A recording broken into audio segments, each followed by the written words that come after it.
All right. Well, good evening. Let me make sure y'all can see both of us. Let me do a test here right quick. I know I have to get coordinated on here. Uh, and make sure you guys, if I can see it, then I know you guys can see good. So let me see what I got here.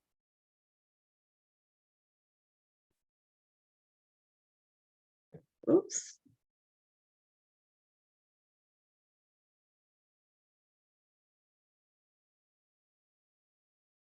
Check, check, check, check, check. All right, we good, good, good.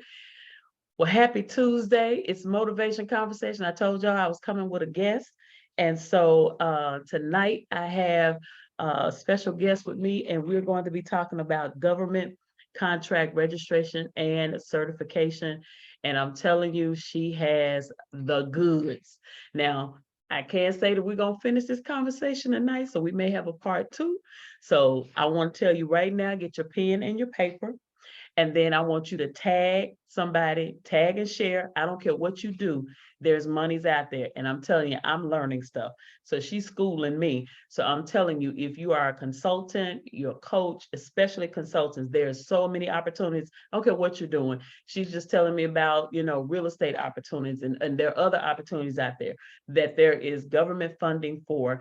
And so you have to, make sure that you get this process done. She's the one that has the goods, the process on how to take the necessary steps to get these kinds of things moving and flowing.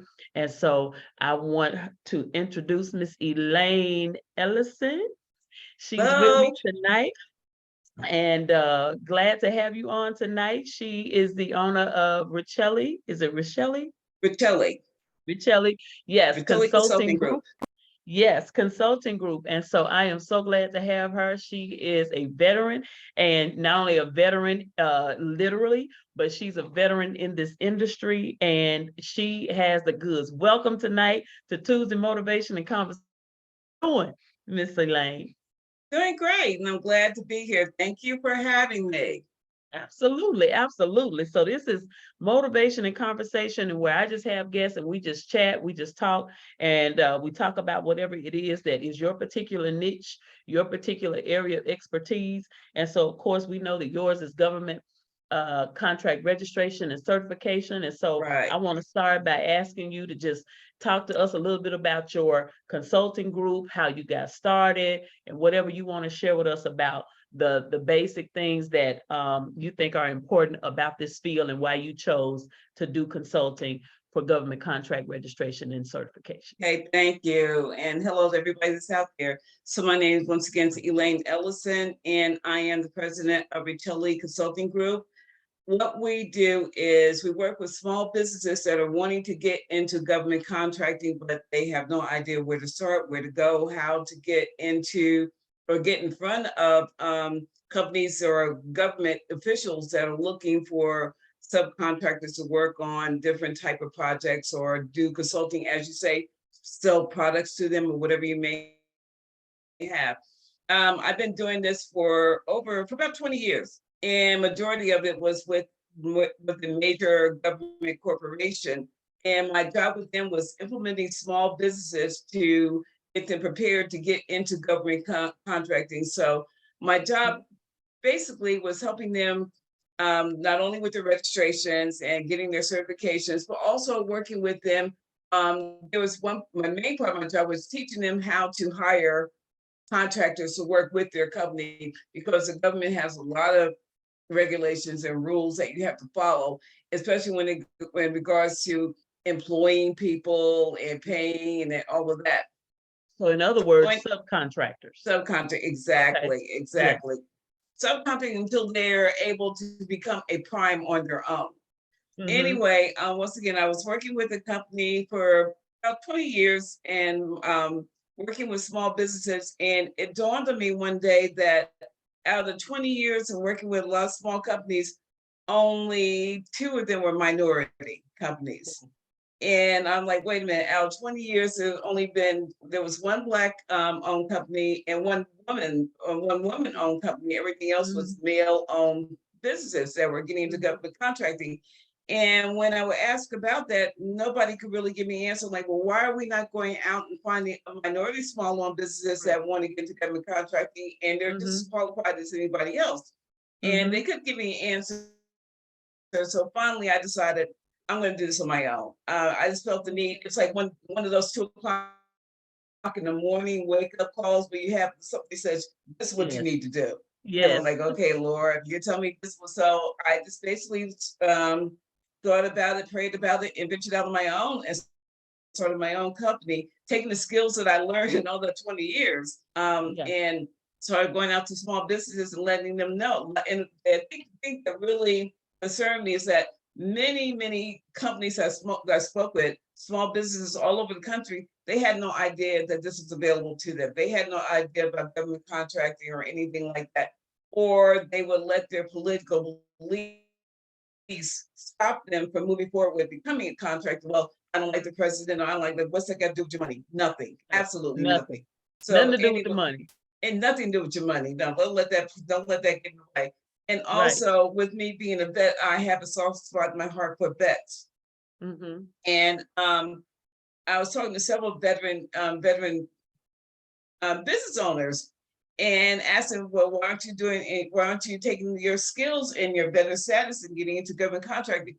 Oh, we didn't know it was available to us. Mm-hmm. Mm-hmm. So that's why I figure, okay, I need to get out there. I need to start yelling and letting people know that there are opportunities if you're women owned, minority Right. owned, veteran owned, or even a hub zone business owner. There are so many opportunities out there for you to get into government contracting. Right now, the 2023 budget for subcontractors for small businesses to get into government contracting is over $5 billion.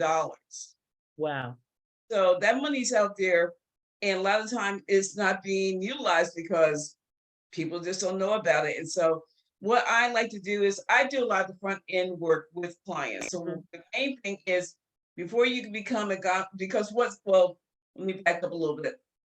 What people will do, they'll go to YouTube and they'll see all these government contracting um advertisers or videos. Oh, Right. $1 million. You can, get in the government contract, you can have $1 million. Yeah. Yeah, okay, yeah. Down the road you can do that. But before you get that, you have to do some work. You got to make sure your business is registered with your state, Huh? either as an LLC or sole proprietor or whatever. You got Mm-hmm. to be registered with SAM.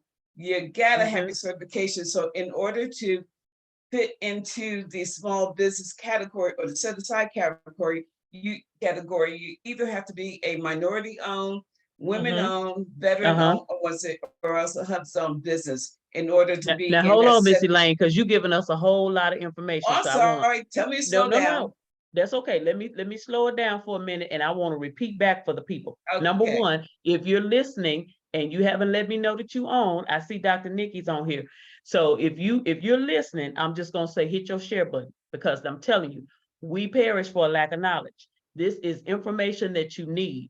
And I'm telling you, you need to take the time, you need to get you a pen and some paper, and you need to write down this information because we don't take the opportunity, number one, to be educated sometimes, and then when we get information we sit on it and we don't do anything with it. Now, number one, you told us that we need to make sure that our businesses are in fact registered with The our state. state. So whether Yes. that's sole proprietor, and even if you're a DBA, you need to be registered with your state. You need to have a certification. There's a certification if your state allows that, because it depends on the state. Some states require you to be LLC. So you need to make sure that you check and find out if DBA is applicable for you. I know in Texas it is. And you can still then have your EIN and have a designated business entity set up that way. And you can do LLC depending on the type of business that you have. So every business can't go flow like that. So you got to make sure you consult with somebody to make sure that you're using what is appropriate for who you are. But I'm telling you, specifically to consultants out there. And if you're a Right. coach, you can be a consultant. There's monies out there. If you get registered and you get certified, this is what she's telling you. There is monies out there. And I know because she done showed me. So I've seen it in writing. Then number two, you need to be registered with SAM. And so tell us what SAM is, Miss Elaine. Sam.gov is basically a federal database. This is where you put, it works two ways. So you Mhm. put your information in, you register your business with SAM, you fill out a lot of information. SAM takes time, and you know, because you're going through that yourself Yes, right now. It yes, takes a long time to get through your registration yes. with SAM. But basically, the way SAM works is once you're registered in SAM and you have your NICS codes, and we can talk about NICS codes in a minute. A company may come back, it could be a Boeing, American Airlines, or any major company. When they Mhm. win a federal contract, they have to sub it out to small business. They have to, well, sub some of that Mm. out to small Yes. business. So what they will do is, if you're a consultant Mhm. and they're looking for a consultant, they won this major a contract, and now they have to sub it out. So they're looking for a consultant. So what they will go do is go into the database, Mhm. find someone with your NICS code that's Mhm. consulting in your area, and they will Yes. reach out to you and says, "Hey, we won this major award, and we're looking for someone to subcontract as a consultant as part of this award." And they will invite you to bid Yes. on that contract. Okay. The other way around is you go into SAM, you can find opportunities that are out there for whatever you're looking for. If you're engineering or consulting or general contracting, landscaping, whatever the case may be, you can go in there and find the contracts Mhm. that are available for you to bid on, get all the information. And if you meet the requirements, you have to be very honest with yourself, say, yes, I do Mhm. meet all the requirements. Then you can go in and submit a proposal for whatever they're looking for and whatever meets your requirement. Okay. So, and I know, like I said, I'm telling y'all, we probably not gonna finish this tonight, but listen, this is if you are a consultant and you have whatever your area of consulting is, you want to make sure that you tap into this information. And then I want you to make sure that you connect with Miss Elaine, because if that's you, you need somebody to help you through the process, right? This is what she does. She helps walk you through the process. She helps you. I'm telling you, she does, and it's worth every dime. So you got to have your nickels and dimes together when you're calling now, because you need to be ready. But this is what she does. She's a 20-year vet in this industry and in this process. So you want somebody that knows what they're doing. You don't want anybody trying to take you in a room and they blind and they trying to lead you. That won't work. So she's telling us these are the basic things you need to have. And the reason why I'm reiterating and emphasizing this is because so many of us are operating as businesses and we don't have the necessary structure in place. So you want to make sure you have the fundamental basic structures in place before you start your process.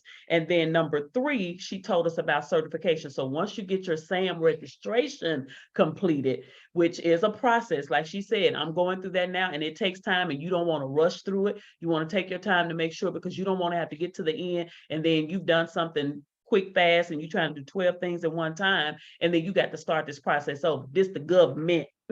So you got to make sure that you take your time and you do it appropriately. So then after you get through that process, Elaine, you mentioned certification. Then at that Right. point, you get certified, and is that with your state or with a government entity? Talk to us about the certification piece. The certification is part of you can go to you can get certified through your local agencies. I got mine through NTSCA, I believe it is. Okay. And the certification basically puts you in another category. So I have the women-owned, vet-owned, minority-owned certifications. And Okay. what that does is that it allows me to be part of the set-aside group. So what the Mm-hmm. government does is they take that $5.9 billion I spoke of, and that's set aside for those individuals. Mm-hmm. Any other, like a white-owned company, they can't bid on those contracts because they are not women, minority, or vet-owned businesses. So Mm-hmm. that will allow you to go into another area for opportunities that are Mm-hmm. just for those groups. And you have to have a certification to prove that you're a woman or that you're a minority or that you're a vet. And it's simply it's not a lot, but it's worth the Mm-hmm. time and worth the money to get that. Yeah. Because if you don't, So then they're going to throw you in the pot with everybody else. right. So let me ask you this question. So once you do the federal registration, and then you get your certification at on state level, local. So that certifies you on the federal level and also on state level. Exactly, Okay. exactly. Very good, very good. Now, you talked about NIC codes. So break that down a little bit for our audience and what that is and how that how that process works and how it affords you opportunity in various ways. Okay, next codes are, the government has a code for every type of category, skill, work level, everything that you can think of, there's a NICS code for services. So once again, we've been talking about consulting.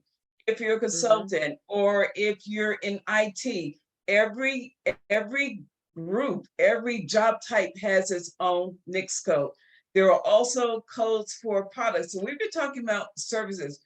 If you sell products, then most likely the government will buy it. So during the event, I was sharing where if you sold pencils and pens, supplies, water, socks, clothes, whatever you have, and each one of those items has a NICS code. And people say, well, I don't have a supply, I don't have any experience with selling supplies. If you have your own business and for your own business, you buy supplies, you buy pencils, you buy paper, you buy Post-it notes or whatever.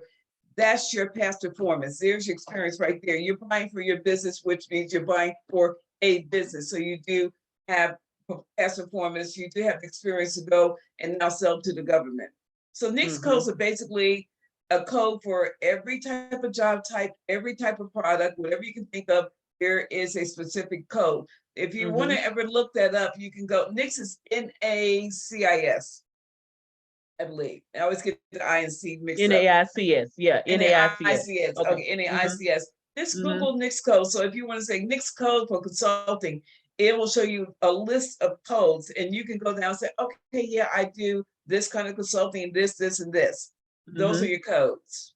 Okay. And then if you have, for instance, if you have 5 NICS codes that apply to your area of expertise, then that's 5 different types of contracts that you could bid on potentially or be a subcontractor for. So you're not locked into just one NICS code. No. You can have many NICS codes, and that could be across several different contracts, and it also subcontracts. Would that be true?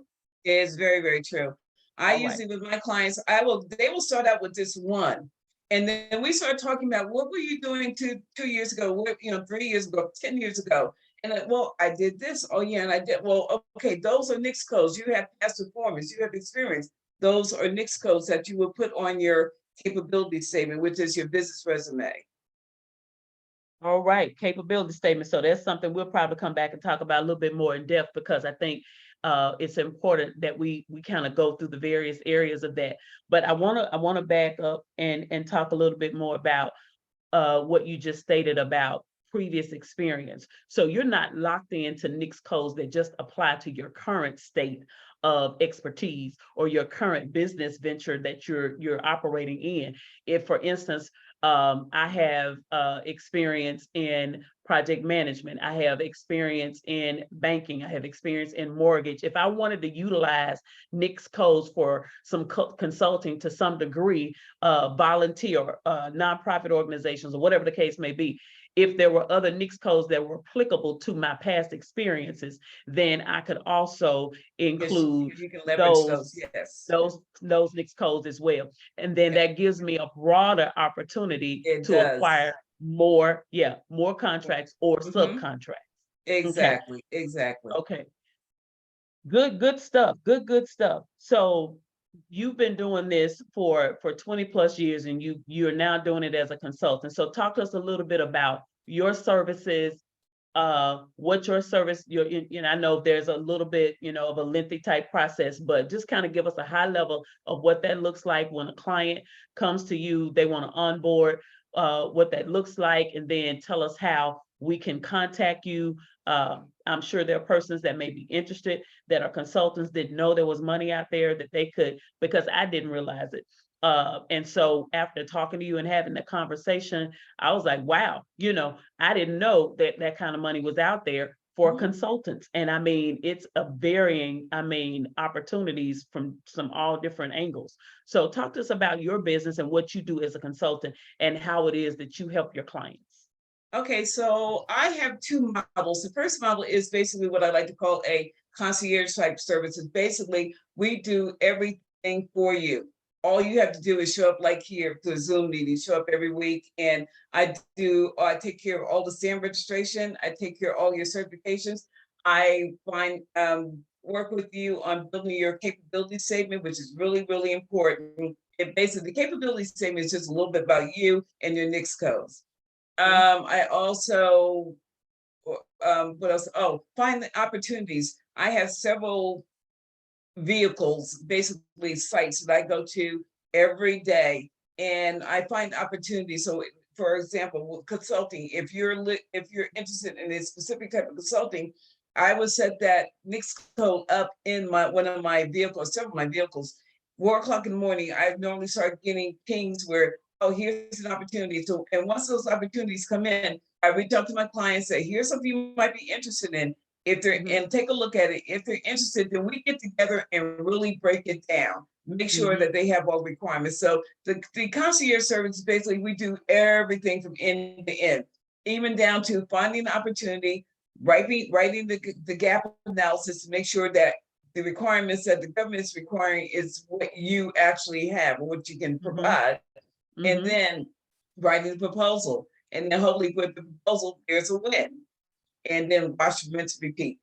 On the other end, I have clients that they'll do it themselves, but they need help on certain areas. So I Hmm. provide like an ad hoc type of service where if they're working on their SAM registration and they run into an issue, whatever, and they can pay hourly for my service for, just to help them answering questions or mentoring Gotcha. them or whatever it Hmm. is that they need. So basically, those are Hmm. my two models. Okay, so there's a full service package, which in my opinion, that's the option that you want because that means you have support every step of the way. And not Right, only that, Missy Lane helps you all the way up to getting awarded your money, all the way up to getting awarded your money. So that's helping you find the money and then getting awarded your money and helping you through that process. And then also then you have the a la carte option. right, Okay. All right. right. Listen, this is good stuff. I'm telling you, we need to tap into it. I know there are a few folk on here that are consultants and that's what they do. And listen, we have not because we asked not, number one, and number two, information we don't know, we just don't know. And so this is an opportunity, and there are all kind of consultants out here, but you have a consultant who is a concierge to help you get, and I mean, they range from, I think I saw one Missy Lane sent me that was almost a million. She's helped, clients get over $1 million contracts.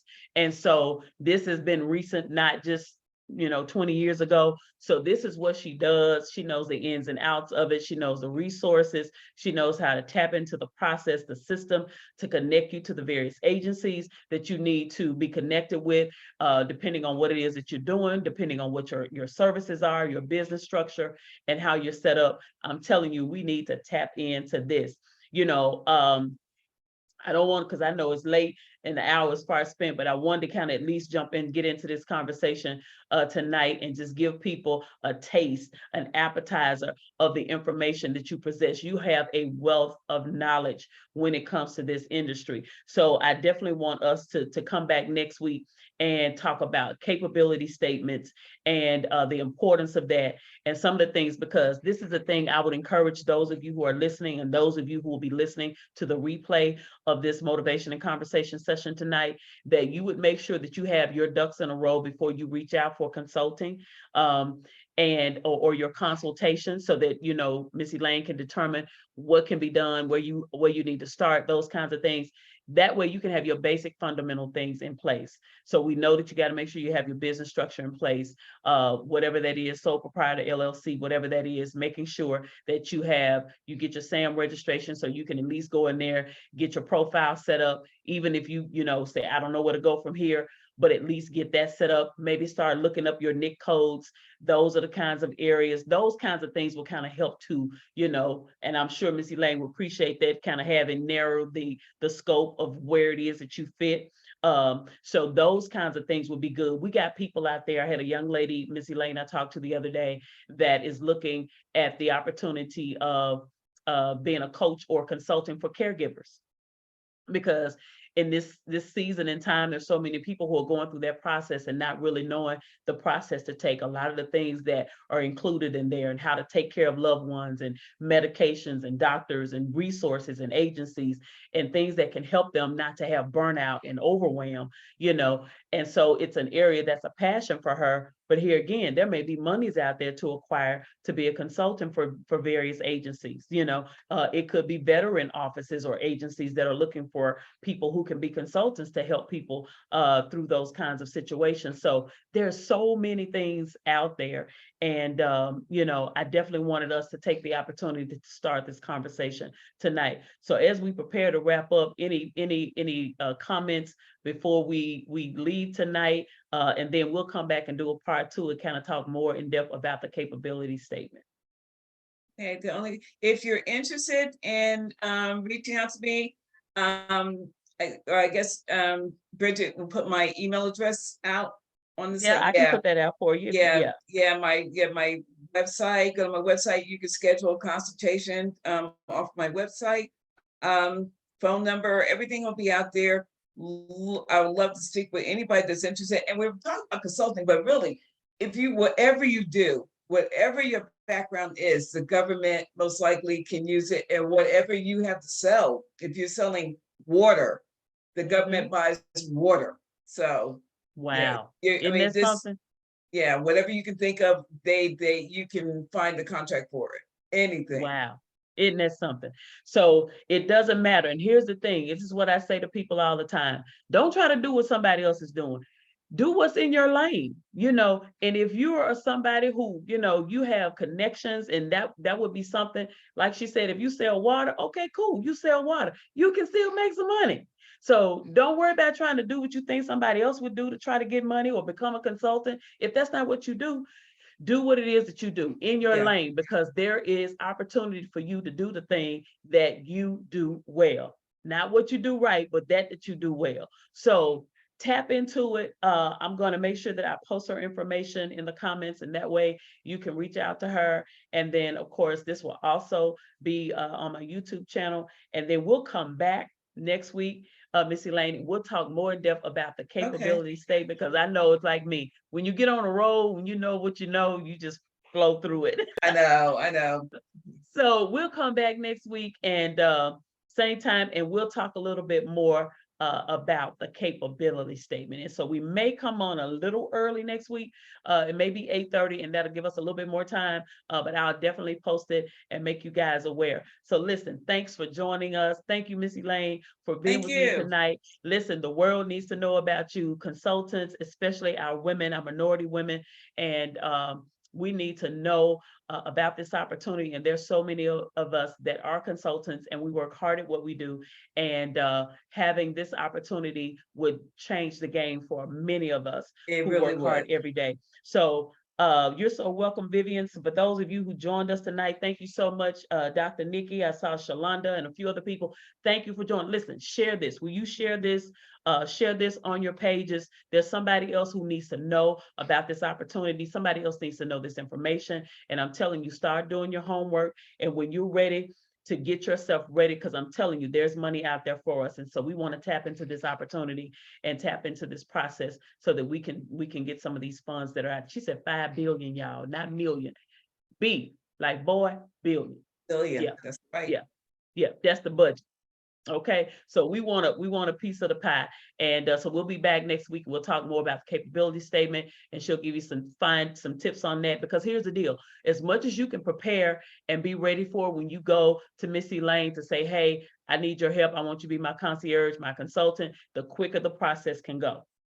So the more you know upfront, this is basic fundamental information about the process that she's sharing, you can get yourself going. I've already gotten started. So listen, I want to see some more of us jump on this train and let's get this ball moving.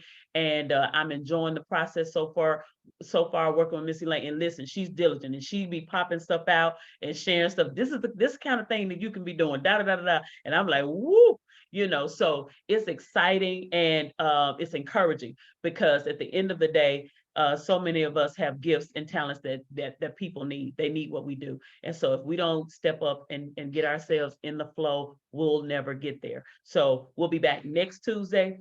So make sure you share this, go back, listen to it, take your notes, and then I'm going to place in the comments information on how to contact Miss Elaine at her website. And then if you want to schedule a consultation with her, she'll be happy to speak Yes, you with you. will. All right. All right. Well, thank you so much, Miss Elaine. We'll be back next week. Thank you. And we'll talk more about it. This has been Tuesday, Motivation and Conversation, and we'll see you again next week right here, same time, same place.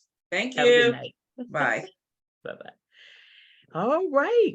All right. So let me stop this recording. All right. So I have a lot of